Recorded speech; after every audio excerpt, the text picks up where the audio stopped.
মাধ্যমিক পরীক্ষা সবেমাত্র শেষ হলো। রেজাল্ট বার হতে প্রায় 3 মাস দেরি। এই সুদীর্ঘ সময়টিকে শুধুমাত্র মোবাইল ঘেঁটে বা শুয়ে বসে না থেকে ভালো কাজে লাগানো জরুরি। তাই এমন কিছু পরামর্শ তোমাদের জন্য রাখছি যা তোমাদের ব্যক্তিগত উন্নতির সাথে সাথে তোমাদের প্রচুর অর্থ উপার্জনেও সহায়তা করবে। খুব অল্প কিছু কথার মধ্য দিয়ে বিষয়গুলিকে তুলে ধরব। কাজেই ভিডিওটি শেষ পর্যন্ত দেখতে থাকো। আর এই চ্যানেলে নতুন হলে অবশ্যই চ্যানেলটি সাবস্ক্রাইব করে পাশে থাকো, তাহলে আমি যখন নতুন করে গুরুত্বপূর্ণ ভিডিও আপলোড করব তাহলে সবার আগে তোমাদের কাছে গিয়ে পৌঁছাবে। ভালো লাগলে লাইক করতে ভুলো না। বন্ধুদের মধ্যে ভিডিওটি শেয়ার করে দাও, তারাও বিষয়টি সম্পর্কে জানুক। আর কমেন্ট বক্সে লিখে জানাও আর কি ধরনের ভিডিও চাও। তোমাদের প্রথম যে পরামর্শটি দেব তা হলো কম্পিউটার শেখা। বর্তমান যুগ হলো কম্পিউটারের যুগ।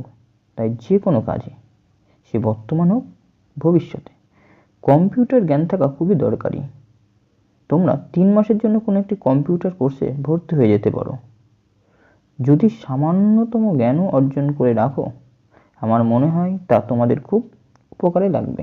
দ্বিতীয় যে পরামর্শটি রইল তা হলো বই পড়া। দীর্ঘদিন স্কুল বই বা পাঠ্য বইয়ের চাপে নিজের শখের বইগুলি পড়া হয়ে ওঠেনি।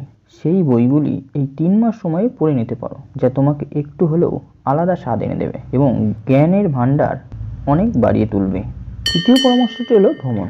বইয়ের পাতার গুরুত্বপূর্ণ স্থান বা স্থাপনাগুলি কিউরিওসিটি তৈরি করে দিয়েছিল তোমাদের, কিন্তু 4 দেওয়ালের ঘেরাটোপ থেকে বেরিয়ে আসতে পারছিলে না তোমরা। এই দীর্ঘ সময়টাকে ওই সকল স্থান বা স্থাপনাগুলি ঘুরে দেখে আসতে পারো, অবশ্যই পিতামাতার সঙ্গে। নতুন নতুন স্থান, নতুন নতুন স্থাপনা, নতুন নতুন মানুষ তোমাদের মনের মধ্যে বৈচিত্র্যের মধ্যে আনন্দ নিয়ে আসবে।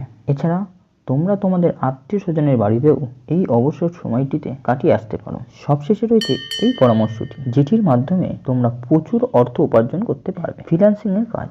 অনলাইন প্ল্যাটফর্মে ফ্রিল্যান্সিং এর কোচিং নিয়ে নিজের ঘরে বসে প্রচুর টাকা উপার্জন করতে পারবে। প্রসঙ্গক্রমে বলি, ফ্রিল্যান্সিং এর কাজটি হলো লোগো তৈরি, ডাটা এন্ট্রি, সোশ্যাল মার্কেটিং বা ইউটিউব সোশ্যাল মিডিয়ায় ভিডিও এডিটিং এর কাজ। এই ছিল আজকের আলোচনা। আগামী 3 মাস তোমরা কোন প্ল্যানিং করেছো তা কমেন্ট বক্সে লিখে দাও।